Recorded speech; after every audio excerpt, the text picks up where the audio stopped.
Chers amis, bonjour, nous allons entrer peu à peu dans cette retraite où nous sommes invités à contempler Jésus d'abord à Nazareth, qui va être conçu par la Vierge Marie, et puis aussi sa naissance à Bethléem. Nous allons découvrir la symbolique d'abord de Nazareth et de Bethléem dans la Bible. Rappelons-nous d'abord que Nazareth, c'est ce lieu où Dieu est enfanté et que Bethléem, c'est ce lieu où il va naître. Dans un troisième temps, nous nous arrêterons sur la maison de Marie à Nazareth. D'abord, la symbolique de Nazareth. Au temps de Jésus, à la surprise des exégètes, on dispose de peu de documents pour parler de Nazareth. D'ailleurs, ce nom n'apparaît pas dans la Bible, dans l'Ancien Testament. On parle même souvent, à travers le texte de Luc, qu'il faut redescendre pour venir à Nazareth. Ce sera d'ailleurs toute une symbolique pour Charles de Foucault. Jésus n'a fait que redescendre, que descendre, puisque Jérusalem se trouvait à 790 mètres d'altitude et que Nazareth, qui se trouve au nord de la Palestine, est à 350 mètres, la moitié.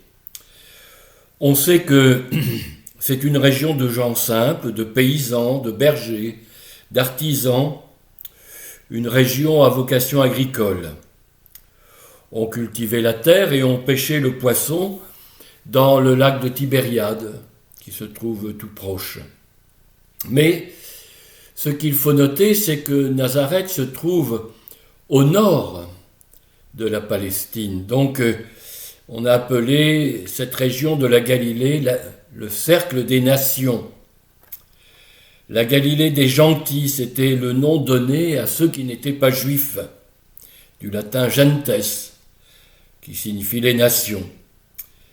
Donc, depuis cette époque, depuis le temps de Salomon, les Juifs de Jérusalem ont méprisé toujours ceux et celles qui habitaient cette région. D'ailleurs, l'Empire romain avait construit un certain nombre de villes, la Décapole, 10 villes. Et les Juifs qui y habitaient, donc Marie et Joseph qui habitent cette région, sont plutôt méprisés par les gens de la capitale. Ce fut aussi une région de passage, on l'imagine, lors des invasions des différentes armées. Un centre de ravitaillement pour la nourriture des troupes. On sait aussi comment Capharnaüm, être un Capharnaüm, nous savons ce que cela veut dire dans le langage populaire. C'est le bazar. Donc nous voyons bien que cette région, c'est une région où des populations diverses sont venues. Puis c'est une frontière douanière. Donc on paye l'impôt à César, puisque toute cette région, comme la Palestine, est occupée par les Romains. Ce fut aussi un lieu de résistance, les Zélotes, face à l'occupant, les Romains, bien sûr. Les Zélotes, cela veut dire les résistants. Si on se penche sur l'histoire religieuse, la Galilée, aucun prophète dans l'Ancien Testament n'est issu de cette région.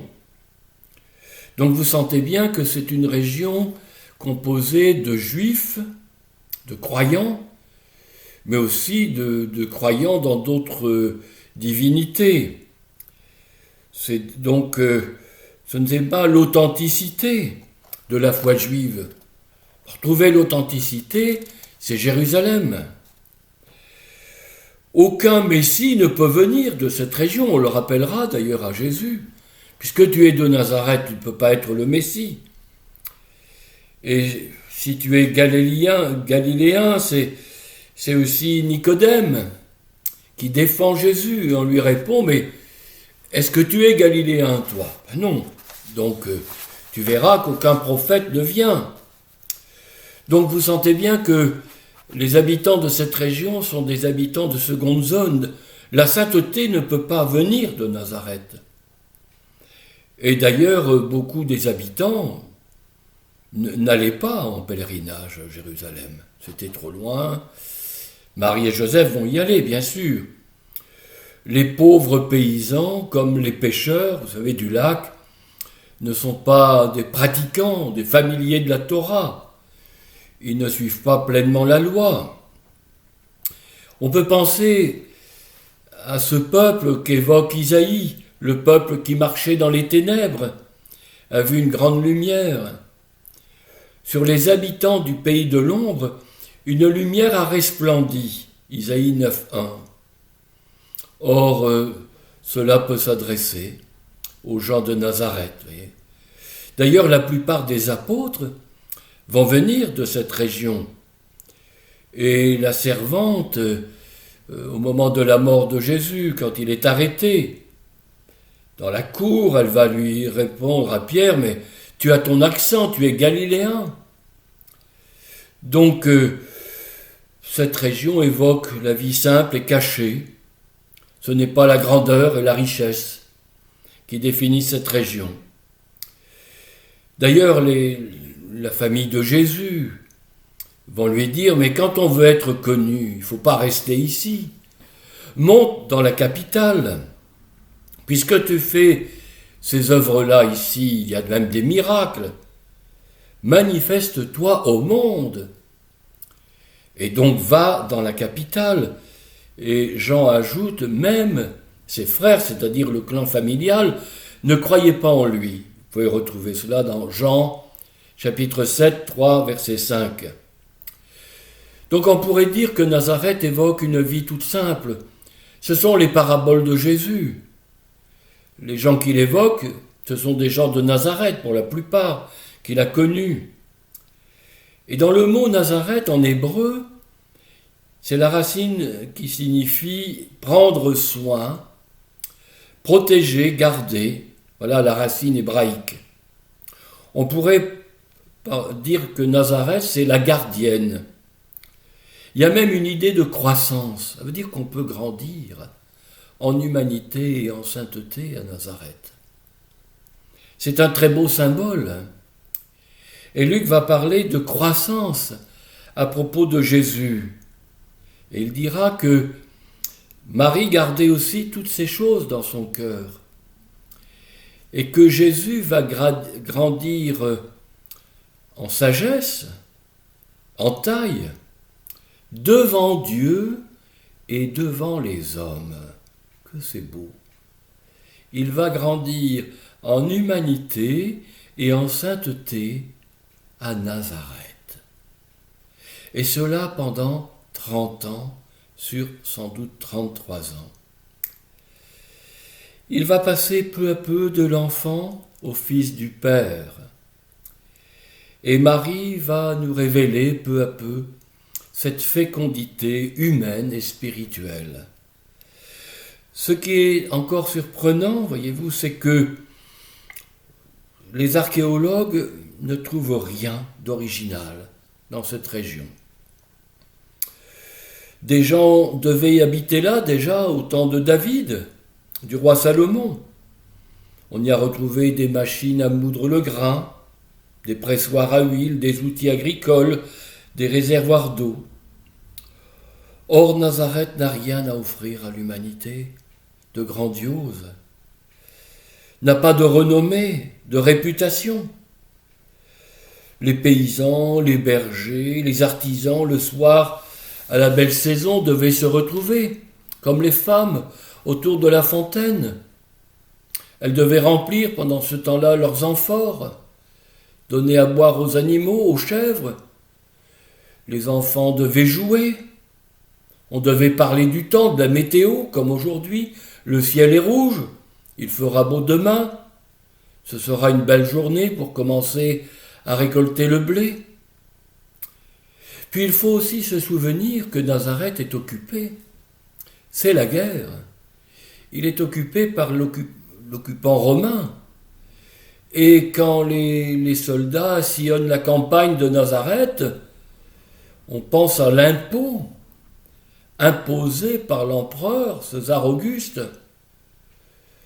Vous savez, tout le monde se méfie.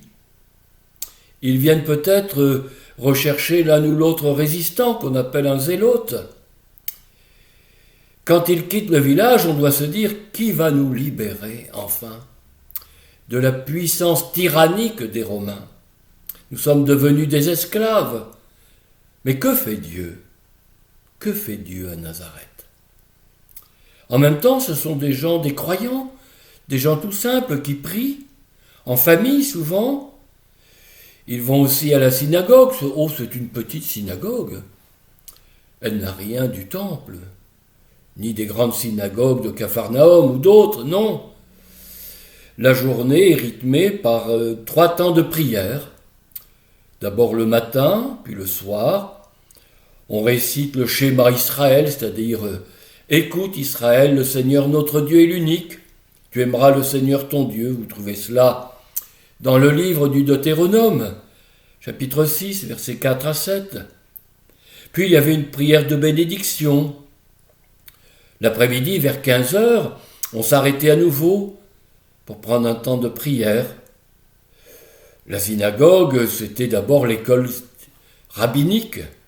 On y apprenait l'hébreu, on y apprenait à écrire, à chanter les psaumes, puis bien sûr à prier.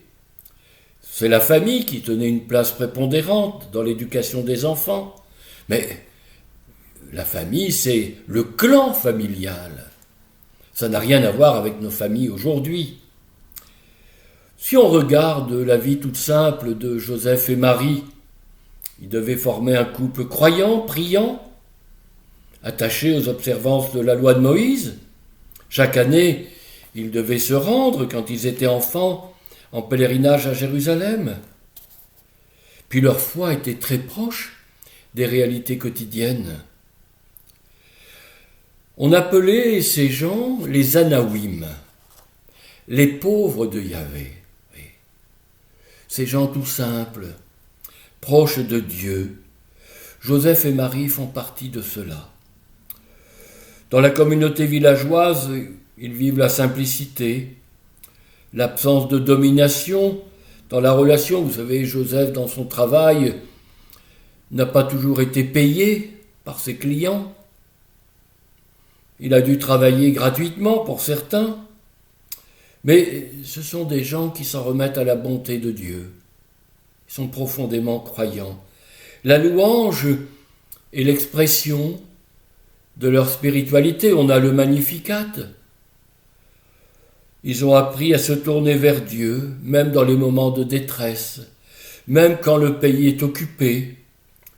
Ils s'en remettent à la bonté de Dieu, à sa miséricorde. Et ils puisent leur foi dans la dignité, le courage, la force, mais ils attendent aussi beaucoup plus de justice, de paix en faveur des plus démunis. C'était cela, la piété du foyer de Nazareth. Vous voyez, il n'y avait rien d'extraordinaire. Et dans l'humble maison de Nazareth, c'est là que Dieu va être enfanté, de même qu'il va naître à Bethléem. Alors, posons-nous la question, allons-nous enfanter Dieu, nous, dans notre Nazareth, pour qu'il naisse dans notre monde d'aujourd'hui? Le landau qu'avait préparé Marie n'a pas servi à Nazareth. Elle ne s'attendait pas, sans doute, comme le clan familial, à ce qu'il naisse ailleurs. Cela veut dire que nous n'avons pas prise sur la naissance de Dieu. La seule chose qui nous est demandée, c'est notre oui. Dire oui à Dieu, aujourd'hui, comme Marie a pu le dire. Nous sommes des engendreurs de Dieu, comme Marie. Or, c'est le oui de la foi que Dieu attend de nous. Et il ne peut pas se révéler au monde s'il n'est pas engendré dans notre vie, et surtout dans notre Nazareth. Arrêtons-nous maintenant dans un deuxième temps sur la symbolique de Bethléem, là où il va naître. la maison du pain. Nous allons voir que nous sommes assez proches de Nazareth. C'est le plus petit des clans de Juda, dira le prophète Michée. Et de toi naîtra celui qui doit régner sur Israël. Il fera paître son troupeau.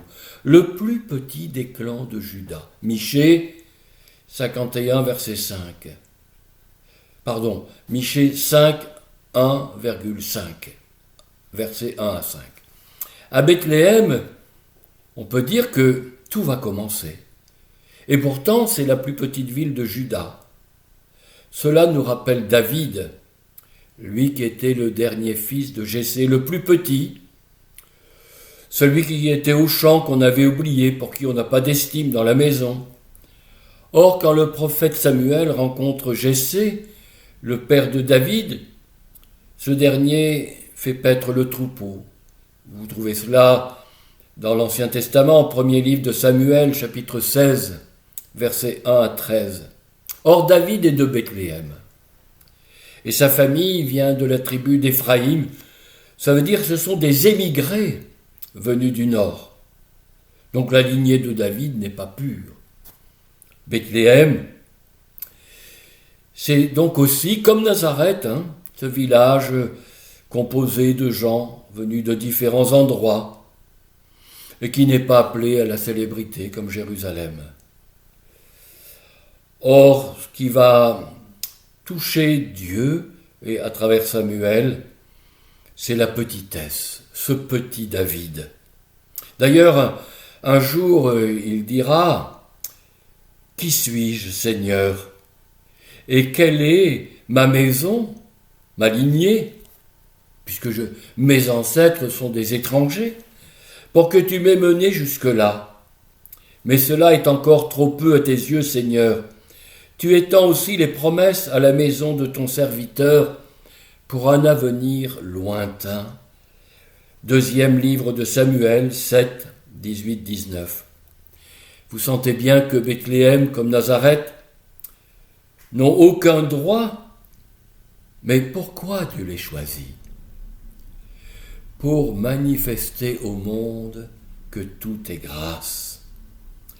D'ailleurs, dans l'étymologie du mot Bethléem, cela veut dire la maison du pain, le lieu de la nourriture, du partage, de la fraternité, de la convivialité. D'ailleurs, on va le voir, comment c'est à Bethléem que naît une nouvelle humanité, des mages et des bergers. Donc, c'est là que Jésus est déjà le pain de vie. Alors, la question qui nous est posée, c'est que, est-ce que nous avons honte de notre petitesse ? Nous croyons toujours que la sainteté est du côté de l'extraordinaire. Thérèse a fait de l'extraordinaire avec l'ordinaire de la vie. N'ayons pas honte de l'ordinaire de notre vie. Non, la sainteté n'est pas du côté de la grandeur, de l'héroïsme. Elle est d'abord du côté de la foi, mais surtout du oui à Dieu. Ensuite, nous pouvons nous demander si les lieux où nous vivons, ce sont des lieux où Dieu peut naître. Alors nous rêvons toujours de choses grandioses, oui, spectaculaires. C'est Jérusalem. Croyons-nous vraiment qu'au cœur des lieux les plus anonymes, les plus cachés, Dieu peut naître ? Il y a des Carmels dans nos EHPAD. Il y a des chambres de personnes âgées qui sont de véritables Carmels, où Dieu continue aussi de se révéler. Les lieux comme les personnes que nous sommes peuvent aussi devenir des lieux de nourriture et des sources de partage, de fraternité.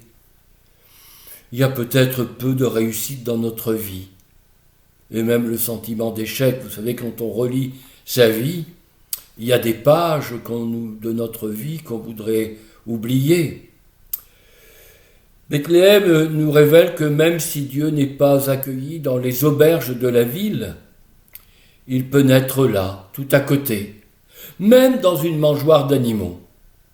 Alors voyez-vous, il peut naître dans nos vies. Même s'il y a beaucoup d'herbes folles, d'ivraies, il y a au moins un peu de bonne terre dans notre vie. Vous savez, moi qui suis fils de paysan comme votre évêque, il y a toujours un coin de bonne terre dans chacune des vies humaines. Et Dieu est capable d'y semer sa bonne graine. Alors, en contemplant Jésus, on comprend pourquoi Paul dira « De riche, il s'est fait pauvre pour vous, afin de vous enrichir par sa pauvreté. » 2 Corinthiens 8, 9. Enfin, nous revenons à Nazareth, mais en contemplant davantage la maison de Marie. Ce qui est beau dans ce texte de l'Annonciation que vous allez relire, Luc, au chapitre 1, verset 28, et puis ensuite la suite, c'est que on commence par l'ange entra et on termine par l'ange la quitta. Cela veut dire que Marie n'aura plus d'apparition. Elle va vivre de foi, comme nous. Mais on ne peut pas vivre de foi si on n'accueille pas le Seigneur par ses envoyés. Alors, on va insister sur le symbole de la maison. Tout commence à Nazareth, dans l'humble maison de Marie. Et je vous disais dans l'introduction hier que tout se termine dans l'évangile de Luc par une autre maison, celle d'Emmaüs. Et même dans les actes des apôtres, je vous le redis, mais tout commence au fond au Cénacle avec la Pentecôte. C'est là que tout s'unit d'un même cœur avec Marie, la mère de Jésus. Et au fond, tout se termine dans les actes avec ce logement qu'a loué saint Paul. Vous voyez comment la bonne nouvelle, elle se répand de maison en maison jusque la capitale, Rome. Donc il y a là une symbolique. Et je pense souvent à ce texte que choisissent les fiancés. Vous savez, la maison construite sur le roc, Matthieu 7, 24, 27.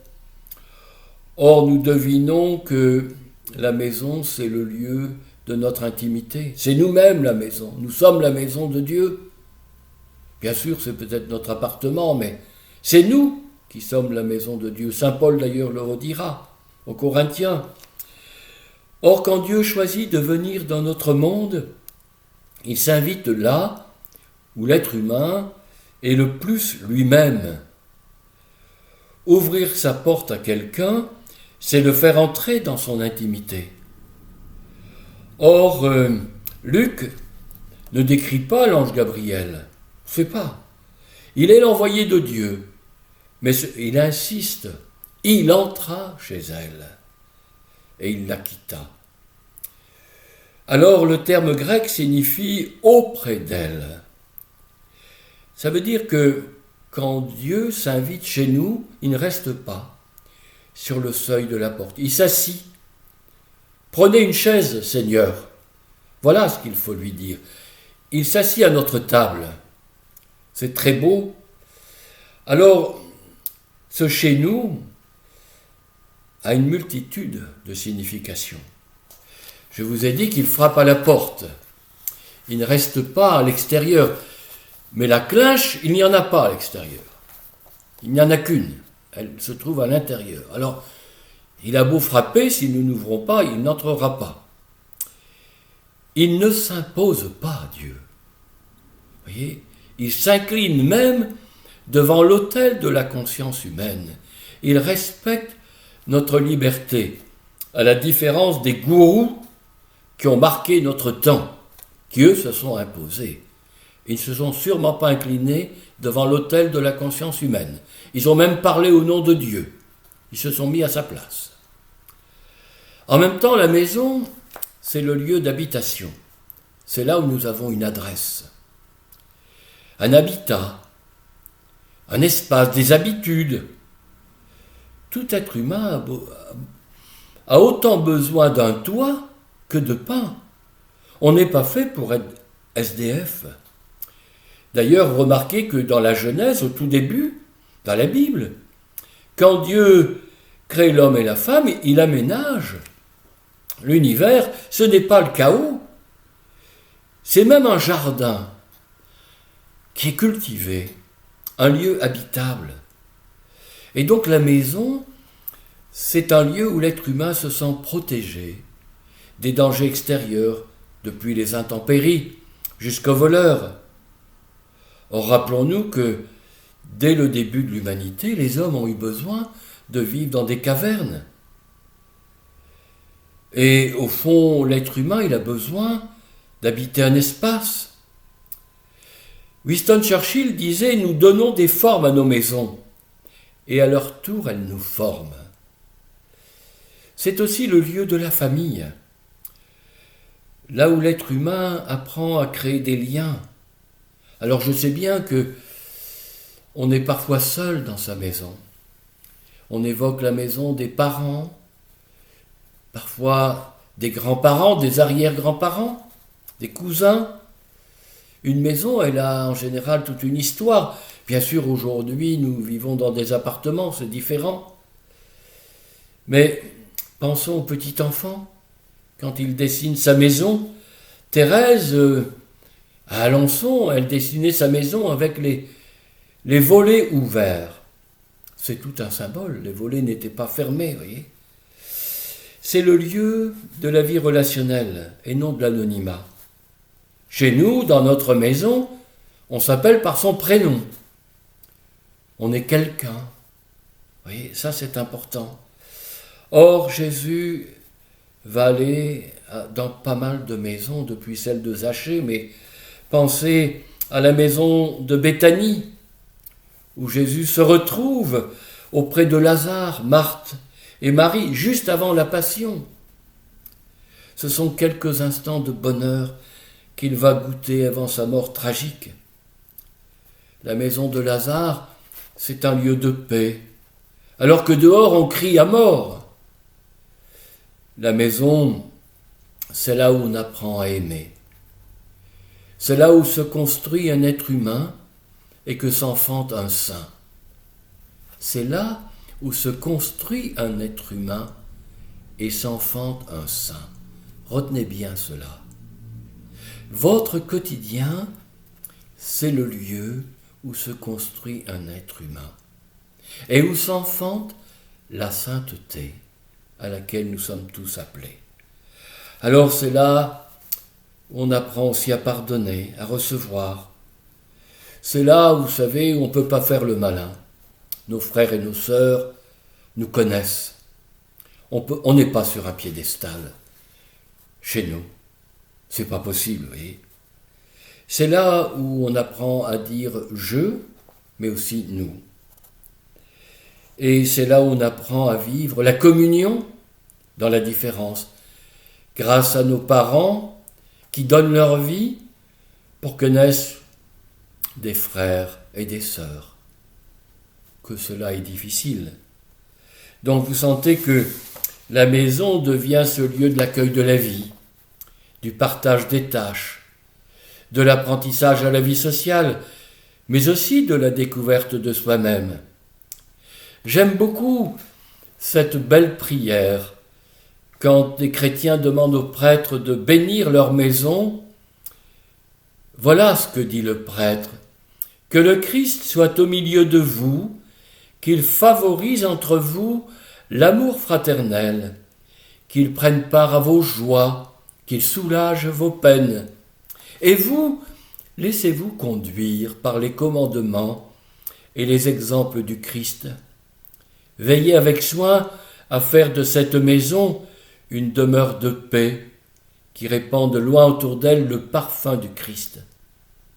Nous comprenons mieux pourquoi les premiers chrétiens appelaient leur maison l'église domestique. Saint Jean Chrysostome parlera de la famille comme la petite église. Domestique, je vous l'ai expliqué, ça vient du mot latin domus, qui veut dire la maison. C'est aussi le lieu de l'intériorité, le lieu où l'on peut accueillir, mais aussi se recueillir. Or, nous le voyons quand Jésus est accueilli par Zachée, sa vie en est transformée. Elle n'est pas seulement transformée, elle est transfigurée par l'amour du Père,